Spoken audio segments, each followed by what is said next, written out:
పూర్వకాలంలో ద్రవిడ దేశంలో ఒక రాజ్యం ఉండేది. ఆ రాజ్యంలో ఒక శివాలయంలో ఒక అర్చకుడు పరమశివుణ్ణి నమ్ముకుని అర్చకత్వం చేశాడు. అర్చకత్వం అంటే మామూలుగా చేసింది కాదు, ఆయన ఉన్నాడు అని నమ్మి అర్చకత్వం చేశాడు. బ్రహ్మాండమైనటువంటి కరువు వచ్చింది. ఆ ఊళ్ళో ఇంకా ఎవరు బతకలేక ఇంకా ఈ ఊరు విడిచిపెట్టి వెళ్ళిపోతున్నామని చెప్పి వెళ్ళిపోయారు. ఆ వెళ్ళిపోయేటప్పుడు ఒక గమ్మత్తు ఉంటుంది.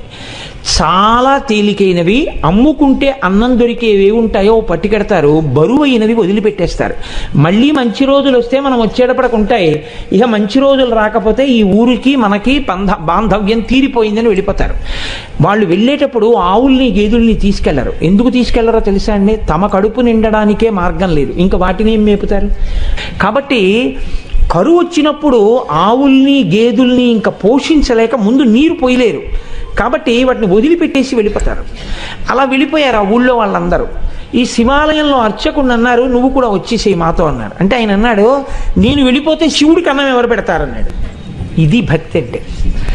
అందరూ వదిలిపెట్టేశారు ఊరు. ఈయన వదిలిపెట్టేయచ్చు, కానీ ఈయన బతకడం కాదు, ఆ గుళ్ళో శివుడు బతకాలి. అందరినీ బతికించేవాడు అందరినీ ఊరి నుంచి పంపించేస్తున్నాడు, వాడికి దయలేనప్పుడు నేను ఎందుకు ఉండాలనాలి. ఆయన అలా అనలేదు, వాడికి నేను అన్నం పెట్టాలన్నాడు. ఇదే భక్తి అండి అని ఉండిపోయాడు. అందరూ వెళ్ళిపోయారు. ఈయన ఊరు మొత్తం మీద ఒక్కడే ఉండడం అంటే మీరు ఆలోచించండి ఎలా ఉంటుందో. ఇప్పుడు పక్కింటికి వెళ్ళి అడుగుదామంటే కూడా ఎవరు లేడు, మాట్లాడడానికి కూడా ఎవడో ఉండడం. ఎవరున్నారు? శివుడే ఉన్నాడు అంతే, నమ్ముకున్నవాడు. ఆయనకే చెప్తున్నాడు, అందరూ వెళ్ళిపోయారయ్యా, నేను ఒక్కడనే ఉన్నాను, నీకోసమే ఉన్నాను. నేను వెళ్ళిపోతే నీకు ఇంత ముద్దెట్టేవాడు లేడు, ఇంత ముద్దెడదామని ఉన్నాను. నాకు దొరికితే నీకు సగం పెడతాను, నాకు దొరకడం మానేసింది అనుకో, ఇద్దరం పస్తుందాం అని చెప్పాడు. శివుడి మనసు కదిలిపోయింది ఈ భక్తికి. ఇదండి భక్తి అంటే. నేను అందుకే తరచూ ఒక మాట చెప్తా, భక్తి అంటే మనసు విప్పి భగవంతునితో మాట్లాడుట. ఓ స్తోత్రాలు చదివేయడమును ఇలా ఇలా ఇలా ఇలా ఇలా యాక్షన్ 500లు భక్తి అనరు. మనసు విప్పి భగవంతుడితో ఉన్నదున్నట్టు నిలబడి నిజాయితీగా ఉండుట, దానికి భక్తి అని పేరు. నిరంతరానుసంధానము ఈశ్వరుడితో. అది తైలధార పాత్రలోంచి పాత్రలోకి పడ్డట్టు పడుతూనే ఉండాలి. కాబట్టి చూడండి, ఇప్పుడు కదిలింది ఈశ్వరుడి గుండె. ఆయన అన్నాడు, ఒరే నువ్వు అక్కడివి నా కోసం ఉండిపోయావు, ఫోన్లో పనిచేయి, నీకు చాలా డబ్బు వచ్చే మార్గం ఒకటి చెప్తాను. నేను ఒక శ్లోకం ఒకటి రాసిస్తాను. ఈ రాజ్యానికి ఉన్నటువంటి ప్రభువు చాలా సాహిత్యమునందు మక్కువ కలిగినటువంటి వాడు. కాబట్టి ఆయన నువ్వు పట్టుకెళ్ళి ఈ శ్లోకం చెప్తే చాలా సంతోషించి నీకు కానుకలు ఇస్తాడు. నువ్వు ఆ కానుకలు తెచ్చుకుని దానితో నువ్వు బతుకు, నాకు నైవేద్యం పెట్టు అన్నాడు. అంటే అలాగే అంగీకరించి ఆ గుడిలో ఉండేటటువంటి అర్చకుడు ప్రభువు దగ్గరికి వెళ్ళాడు. వెళ్ళి పరమశివుడు రాసి ఇచ్చినటువంటి పత్రాన్ని తీసి ఆ పద్యాన్ని చదివాడు. సింధుర రాజగమనాద్ధమ్మిల్ల బంధంబు సహజ సుగంధంబు. అందులో ఉంది, పార్వతీదేవి యొక్క కేశపాశము సహజమైనటువంటి సువాసనతో కూడి ఉంటుంది. సింధుర రాజగమనాథమ్మిల్ల బంధమ్ము సహజ సుగంధమ్ము. సింధుర రాజగమన అంటే ఏనుగు ఎలా నడుస్తుందో అటువంటి ఏనుగు యొక్క నడక వంటి అందమైన నడక కలిగినటువంటి పార్వతీదేవి యొక్క కేశపాశము సహజమైన సుగంధము కలిగినది. ఆ రాజు యొక్క ఆస్థానంలో ఆస్థానకవి ఒక ఆయన ఉండేవాడు, నత్కీరుడు అని ఆయన పేరు. ఆ నత్కీరుడు అక్కడ కూర్చుని ఉండగా ఈయన వెళ్ళి ఆ పద్యం చదివాడు. చదివితే ప్రభువు సంతోషించబోయాడు. నత్కీరుడు లేచి అన్నాడు, తప్పిది చెప్పరాదు కవితా సమయంబున నొప్పు కాదు, నీవిప్పగిదిన్ రచయింపవచ్చునే అన విప్రుడు తెల్లబోయి, నాక పరమేశ్వరుండు ఈ వసుధాదిపుపై రచయించి ఇచ్చెగాని ఏ ఒప్పును తప్పునేనరుగా ఉత్తములారయటంచు క్రమరన్. కాళహస్తీశ్వర మహాత్యంలో ధూర్జటి ప్రణీతం ఇది. ఆయన అన్నాడు, అయ్యయ్యో తప్పిది చెప్పరాదు. ఇలా చెప్పచ్చా? తప్పు. ఎలా చెప్తున్నావు? కవితా సమయంబున నొప్పు కాదు. ఒక కవిత్వం చెప్తే దానికి ఒక నియమం ఉంటుంది. ఏది సహజంగా ఉంటుందో అది చెప్పాలి. అసహజమైన విషయం రాడు. వెంట్రుకలకి సువాసన ఉండడం ఏంట్రా? ఎలా రాసుకొచ్చావు? కవితా సమయంబున నొప్పు కాదు, నీవప్పగిదిన్ రచయింపవచ్చునే, నువ్వు ఇలా రచనలు చెయ్యొచ్చా అని అడిగాడు నత్తీరుడు లేచి. పాపం ఆయన శివాలయంలో అర్చకుడు, పాపం కవిత్వం రాదు. నత్తీరుడంతటి వాడు లేచి గద్దించేటప్పటికీ హడిలిపోయాడు. హడిలిపోయి నమస్కారం చేసి కాళ్ళ మీద పడిపోయి అన్నాడు, ఆ పరమేశ్వరుండు ఈ వసుధాదిపుపై రచించి ఇచ్చే కానీ ఏ ఒప్పును తప్పు నేనురుగా ఓ ఉత్తములారయటన్సు క్రమరన్. ఓ ఉత్తములారా, నేనేమీ రచించలేదు, నాకు తెలియదు. అన్నం లేదని ఏడుస్తుంటే ఉంటే నీకు పెడతా, లేకపోతే లేదయ్యా శివయ్యా అన్నాను. అంటే నాకు రాసి ఇచ్చాడు. నేను ఈ రాజు మీద రాశానయ్యా వెళ్ళన్నాడు. డబ్బు ఇస్తాడన్నాడు. వచ్చాను, చదివాను, నేను రాయలేదు. ఈ తప్పు నాకు తెలియదు, నన్ను మన్నించండి, క్షమించండి, నేను వెళ్ళిపోతున్నాను అన్నాడు. పో అన్నాడు. తిరిగి వచ్చేసాడు. ఎక్కడికి వచ్చాడు? వెళ్ళిపోలేదు. అందరూ వదిలిపెట్టేస్తే నమ్ముకుని గుళ్ళో ఉన్నాను, నాకు దొరికితే నీకు పెడతానన్నాను. ఫోన్లే, మర్యాద చేయకపోతే పీడాపోయేది. అవమానం చేయించాడు ఇలాంటి పద్యం రాసిచ్చి అని. ఇక గుడికి వెళ్ళడం మానలేదు, మళ్ళీ ఊరెళ్ళాడు. వెళ్ళి చాలా మనసులో కోపం. అమ్మ దెబ్బలాడుతూ సున్నిపిండితోటి నలుగు పెట్టేటప్పుడు ఉండేటటువంటి ప్రక్రియ మీరు ఎప్పుడైనా చూస్తే చాలా గమ్మత్తుగా ఉంటుంది. పిల్లాడు బిక్క మొహం వేసి ఎక్కడ గిల్లేస్తుందో భయం. వాడు ఇలా చేతులు ఇచ్చి ఇలా ఉంటాడు, అమ్మ వంక చూస్తూ. ఆవిడ మొన్న ఫస్ట్ యూనిట్ టెస్ట్లో 7 మార్కులు, రెండో యూనిట్ టెస్ట్లో 8 మార్కులు. అందులో గట్టిగా ఒత్తచ్చు కదా, ఒత్తేస్తూ చెయ్యి పట్టుకుని పైన కింద ఒత్తేస్తూ నిలబడు అని. మీ నాన్నకి పట్టదు, ఎప్పుడు ఉపన్యాసాలు అని ఇలా అంటుంటే తొడల దగ్గరికి వచ్చేటప్పటికి ఏ పిక్క తిప్పేస్తుందో అని వాడు అలాగే బిక్క చచ్చిపోయి ఉంటాడు.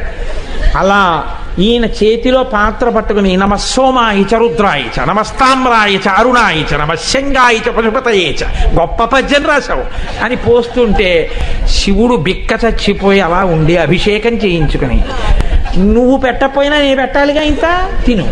ఓం ప్రాణాయి స్వాహ, ఓం అపానాయి స్వాహ, ఓం యానాయి స్వాహ అంటుంటే ఆయన లేచి అన్నాడు, ఎందుకయ్యా అంత కోపం, ఏమైంది అక్కడ అన్నాడు.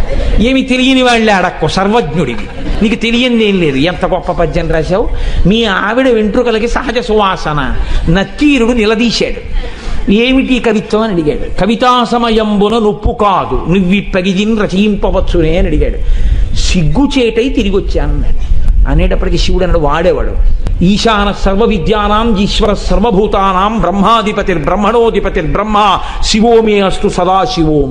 సమస్త విద్యలకు అధినాథుణ్ణి నేను ఇంతపాటి లేశమైన కవిత్వం ఇస్తే పలుకుతున్నాడు ఆ నత్తీరుడు. నేను రాసినటువంటి కవిత్వంలో తప్పు పట్టగలిగిన మొనగాడా నేనే పెడతానన్నాడు. ఒక బ్రాహ్మణుడి వేషం వేసుకున్నాడు, తలపాగా చుట్టుకున్నాడు, రాజుగారి సభలోకి వెళ్ళాడు. వెళ్ళేటప్పటికి అందరూ అబ్బో చాలా వర్చస్సుతో ఉన్నాడు. లేచి నిలబడ్డాడు. నిలబడేటప్పటికి ఇంకా ఎవరిని ఏమీ అడగలేదు, చాలా కోపంతో ఉన్నాడు. ఈ రాజుని మీదనే కవిత సాహిత్య స్ఫురన్మాధురి చారు ప్రౌఢిమ చెప్పి పంప విని మాత్సర్యంబు పాటించి ఈ నత్తీరుండూరక తప్పు పట్టెనట. ఏది లక్షణమో అలంకారమో పదబంధమో రసమో చక్కం చెప్పుడా తప్పనన్. శివుడు నిలదీశాడు. ఎరా, నేను ఈ రాజన్యుని మీదనే కవిత సాహిత్య స్ఫురన్మాధురి చెప్పి పంప అద్భుతమైనటువంటి పద్యం ఒకటి నేను రాసి పంపించాను. ఈ నత్తీరుండు మాత్సర్యంబు పాటించి ఊరక తప్పు పట్టానట. అవతలవాడు పద్యం రాయడం ఏమిటి, నేను మెచ్చుకోవడం ఏమిటని కేవలం అసూయతో నత్తీరుడు తప్పట్టుకున్నాడు పద్యంలో. ఏది పద్యంలో తప్పెక్కడుంది చెప్పమనండి. లక్షణమో, ఏం పద్యంలో లక్షణంలో తప్పుందా? అలంకారమో, అలంకారం తప్ప. పదబంధమో, పదములు బంధం వేయడం తప్పొచ్చిందా? రసమో, రసభంగమైందా? చక్కని చెప్పుడా తప్పనం, ఏది తప్పు చెప్పు అన్నాడు. రాజు తెల్లబోయి ఈ గొడవ ఎప్పుడు అయిపోయింది, ఇప్పుడు కమాలను ఈయనెవరో వచ్చాడు అని. ఆయన వెళ్ళిపోయాడు కదా అర్చకుడు, ఈయనెవరో వచ్చాడు. ఓహో, కవిత్వం రాసిన వాడు ఈయనేమో. శివుడు అన్నాడే, మరి ఈయనేమిటి ఇలా ఉన్నాడు అనుకున్నాడు. ఈలోగా నత్తీరుడు గభాలను లేచాడు. తన పేరు కదా ఎత్తాడు, అందుకని నత్తీరుడు లేచాడన్నాడు.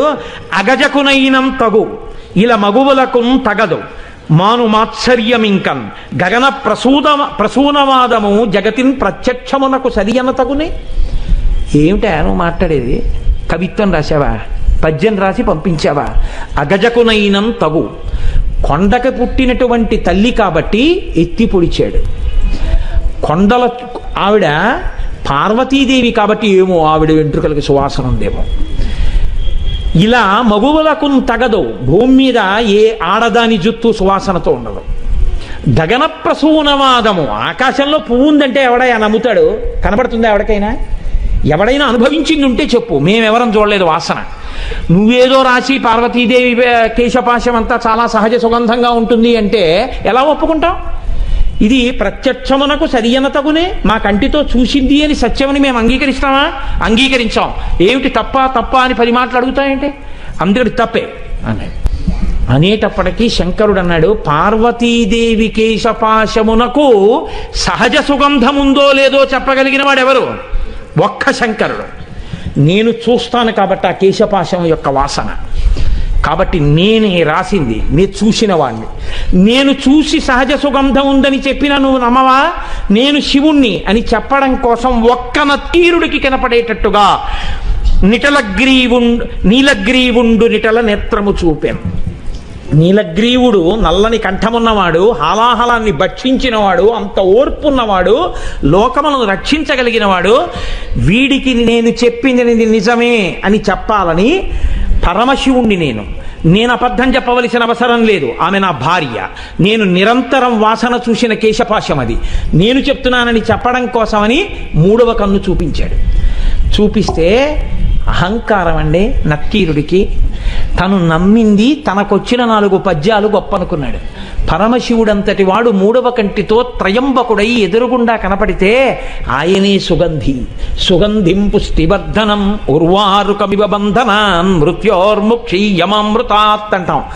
ఒక్కసారి మహాదేవుడి కాళ్ళ మీద పడితే ఏ స్థితిని పొంది ఉండేవాడో ఆయన అన్నాడు, తల చుట్టువార కన్నులు కలిగిన పద్యంబు తప్పు కాదనవశమే, వలదిచ్చట నీ మాయా విలసనములు పనికిరావు విడువమటన్నాను. 3వ కన్ను కాదు, నీ తల చుట్టూ కళ్ళు చూపించినా నువ్వు చెప్పిన పద్యం తప్పే. అహంకారం చూడండి ఎలా ఉంటుందో. అన్ని విద్యలకు ఆలవాలమైనటువంటి శంకరుడే వచ్చి చెప్తే ఎందుకు వచ్చిందిరా? మహానుభావుడు చెప్తున్నాడు, ఏమో నా తల్లి కేశపాశమునకు సుగంధం ఉండి ఉండవచ్చు. ఆ అనుభవము, నేను అలా అమ్మ కేశపాశ దర్శనం చేయగలిగిన భాగ్యాన్ని శంకర నాకు కూడా కృప చెయ్యని పాదాల మీద పడాలి. తన విద్యతో వాదన చేస్తున్నాను అనుకున్నాడు. నీ తల చుట్టూ కళ్ళు చూపించినా నీ పద్యం తప్పే అన్నాడు. వెంటనే శంకరుడు అన్నాడు, నీవు కుష్ఠవ్యాధి చేత భయంకరముగా పీడింపబడదువుగాక. ఉత్తర క్షణంలో ఒళ్ళంతా వివరణమై కుష్ఠవ్యాధి బయలుదేరింది. ఇప్పుడు పరమశివుడి కాళ్ళ మీద పడ్డాడు. అయ్యయ్యో తండ్రి, వచ్చిన 4 ముక్కలకి కన్ను మిన్ను కానక అహంకారంతో ప్రవర్తించాను. ఖచ్చితంగా జగదంబ యొక్క కేశపాశము సుగంధభరితమే అయి ఉంటుంది. నన్ను అనుగ్రహించి నాకు క్షమాభిక్ష పెట్టు అని ఆయన కాళ్ళ మీద పడ్డాడు. శివుడు అన్నాడు, నువ్వు కైలాస పర్వత శిఖర దర్శనం చేస్తే నీ యొక్క పాపం పోయి నీకు మళ్ళీ ఆరోగ్యం కలుగుతుందని అంతర్ధానం అయ్యాడు. ఇప్పుడు ఈ కుష్ఠవ్యాధితో బయలుదేరాడు. ఎంత వర్ణించాడో దుర్జటి. ఎప్పుడైనా అవకాశం ఉంటే కాళహస్తీశ్వర మహాత్మ్యం చెప్తాను, అప్పుడు విందురు కానీ. అప్పుడు మహానుభావుడు ఉత్తర భారతానికి నడిచి వెడుతూ కైలాసం కనపడక కుష్ఠవ్యాధి పెరిగి వేళ్ళు కాళ్ళు ఊడిపోతుంటే ఏడుస్తుంటే ఆనాడు సుబ్రహ్మణ్యుడు ప్రత్యక్షం అయ్యాడు ఒక చోట చెట్టు కింద. ఓరి పిచ్చాడా, మా నాన్న హృదయం నీకు ఇప్పటికీ అర్థం కాలేదు.